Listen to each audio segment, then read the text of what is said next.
வலைக்கம் வரமத்துல்லாஹி வபரகாத்துஹு. முனீர் பாய், நல்லா இருக்கீங்களா? அல்ஹம்துலில்லாஹ். வலைக்கும் ஸலாம் வரஹ்மத்துல்லாஹி வபரகாத்துஹு. அல்ஹம்துலில்லாஹ். சென்னையில் 21வது உம்ரா வந்தீங்க. சர்வீஸ்லாம் எப்படி இருந்துச்சு? சூப்பராக இருக்குது. மாஷா அல்லாஹ், அல்ஹம்துலில்லாஹ். சாப்பாடு நல்லா இருக்கும். எல்லா இடம் காமிச்சார, ஒரு விஷயத்துக்கு சொல்லி கொடுத்தார நல்லா. அது எதுவுமே பிரச்சனை இல்லை, சூப்பராக இருக்குது. யார் வாங்கணும்னா அல் பஷாரத்தில் இன்ஷால்லா ஜாயின் பண்ணிடுவாங்க. எதுவுமே பிரச்சனை இல்லை இன்ஷால்லா, அல்ஹம்துலில்லாஹ். நாசர் பாய், என்ன செய்யுது?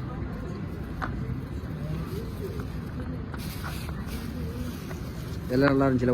உணவு ஏற்பாடு, கைடன்ஸு எல்லாம் நல்லா இருக்கும். ஒரு ஹிஸ்டரி காமிச்சாரா, அதில் என்னச்சு அதை பயான் பண்ணிட்டு சொல்லி கொடுத்தாரா. எல்லாம் சூப்பராக இருக்குது அல்ஹம்துலில்லாஹ். மதீனா மக்கா ரெண்டுமே சூப்பராக இருக்குது. துவா செய்யுங்க. வேறு யாரும் ரெக்கமெண்ட் பண்ணுவீங்களா? அல்ஹம்துலில்லாஹ். யாருக்கு ஓடணுன்னு இன்ஷால்லா அல் பஷாரத்தில் கான்டாக்ட் பண்ணுங்க. இன்ஷால்லா ரேட்டு சீப்பாக இருக்கும். அடுத்த சர்வீஸ் நல்லா இருக்கும்.